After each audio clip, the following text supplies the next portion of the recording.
না না, চুরির কোনো ঘটনা আসবে আর তৃণমূলের নাম আসবে না, তাই হয় নাকি?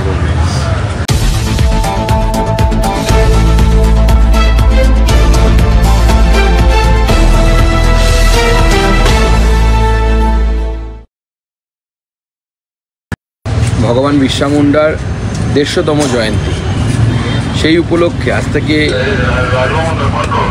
প্রায় 3-4 বছর আগে মাননীয় প্রধানমন্ত্রী এই দিনটিকে জনজাতীয় গৌরব দিবস হিসেবে ঘোষণা করেছিলেন।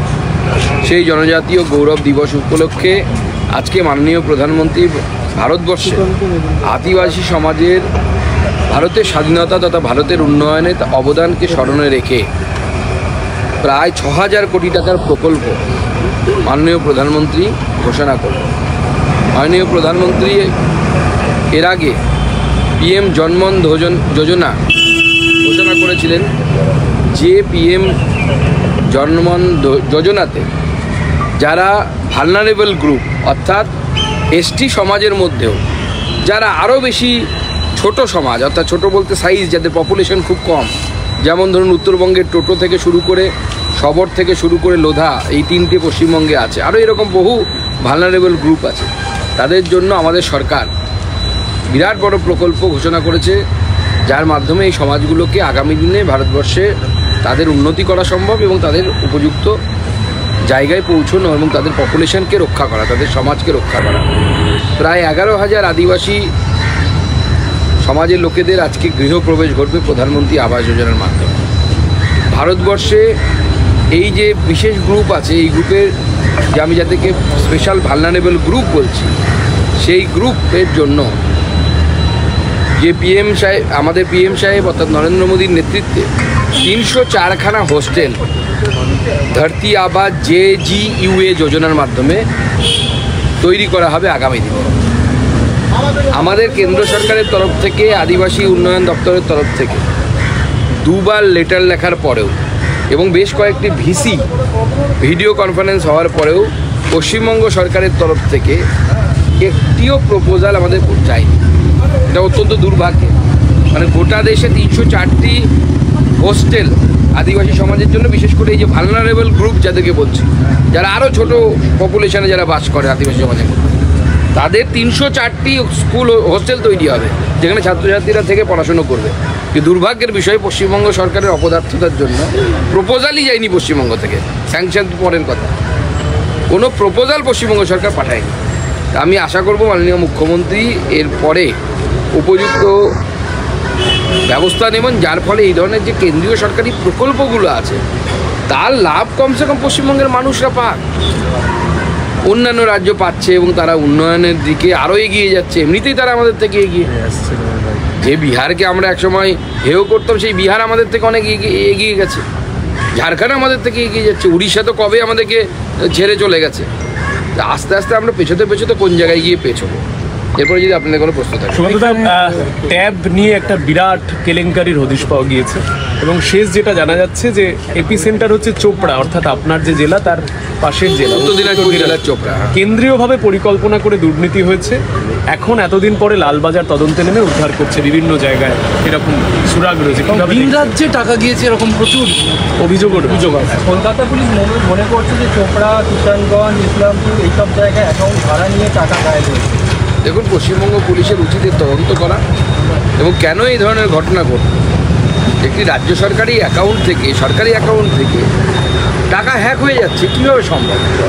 তাহলে আমাদের যে ডেটা বা যে তথ্যগুলো রাজ্য সরকারের কাছে থাকে তা কতখানি সিকিউর? এরপরে তো সরকারটাই হ্যাক হয়ে যাবে, যা পরিস্থিতি হয়েছে।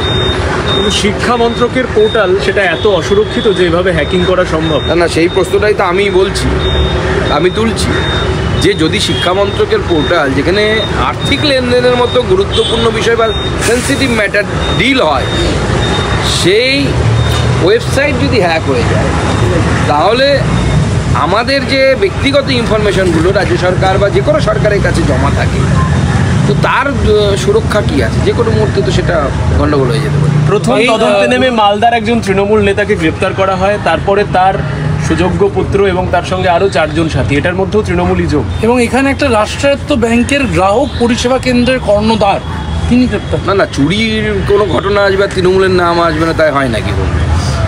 হ্যাঁ, যেমন আমরা বলি না যে জঙ্গলে পশুরা ভালো থাকে, সেরকম তৃণমূল জলে মাছ ভালো থাকে, সেরকম তৃণমূল কংগ্রেস চুরিতে ভালো থাকে। তৃণমূল কংগ্রেসের তো পুষ্টি দরকার কি না, পুষ্টি তো ওদের তখনই হয়। চুরি হচ্ছে তৃণমূল কংগ্রেসের সুষম খাদ্য, ওটা পেলে পরে ওদের সর্বাঙ্গীন বিকাশ হয়। তো তৃণমূল কংগ্রেস যত চুরি করবে তত সর্বাঙ্গীন বিকাশ হবে তৃণমূল কংগ্রেস। সুকান্তদা, ভাটপাড়ায় নিহত তৃণমূল নেতার পরিবারের দাবি তাদের পুলিশের উপর আস্থা নেই, এনআইএ তদন্তের দাবি তারা জানাচ্ছেন, রাজ্যপালের কাছে তারা আসবে। এবং অর্জুন সিং বলেছিল অমিত শাহকে চিঠি লিখবেন। দেখুন, পশ্চিমবঙ্গে তৃণমূল নেতারা খুন হলে পরেও যখন তৃণমূল কংগ্রেসের শাসিত পুলিশের উপর বিশ্বাস রাখতে পারছে না, তাহলে তো ধরে নিতে হবে যে এই সরকারের উপর মানুষের বিশ্বাস সম্পূর্ণভাবে, আস্থা সম্পূর্ণভাবে শেষ হয়ে গেছে। মানুষ চাইছে যে এই সরকারটা চলে যাবে। এখন যেন তেন প্রকারে কায়দা কানুন করে ওরা ভোটটা পাচ্ছে। 3-4%-এর ব্যাপার এদিক ওদিক হয়ে গেলে পরেই পকার পার হয়ে যাবে তৃণমূল কংগ্রেস। আপনারা দীর্ঘদিন এই রাজ্যে লটারি দুর্নীতির কথা তুলে ধরেছেন। লটারি জালিয়াতি তদন্তে কাল থেকে রাজ্যে অভিযান চালাচ্ছে ইডি। লেক মার্কেট এলাকায় আবাসন থেকে তল্লাশি করে আনুমানিক 3 কোটি টাকা উদ্ধার, আনা হয়েছে টাকা গোনার যন্ত্র। আবার টাকা গোনার যন্ত্র গুনে চলেছে। পশ্চিমবঙ্গে তো এটা প্রতিনিয়ত একটি দৃশ্যে আমাদের সবার কাছে আকাঙ্ক্ষিত দৃশ্য হয়ে গেছে যে আমরা মাঝে মাঝে খবরের চ্যানেল খুলবো, এখন সিরিয়ালে মানুষের মন ভরছে না, আনন্দ পাচ্ছে না। টিভি চ্যানেল খুললে পরে এখন সবাই নিউজ চ্যানেল দেখছে যে কবে তৃণমূলের নেতাদের বাড়ি থেকে টাকা পাওয়া যাবে, বান্ধবী পাওয়া যাবে, আর টাকার মেশিন গিয়ে টাকা গুনবে। তো নতুন কিছু নয়, পশ্চিমবঙ্গের মানুষ এটার সাথে হ্যাবিচুয়েটেড হয়ে গেছে। তো এই লটারি দুর্নীতির কথা আমরা আগেই বলেছি, মার্টিন লটারির কথা বলেছি।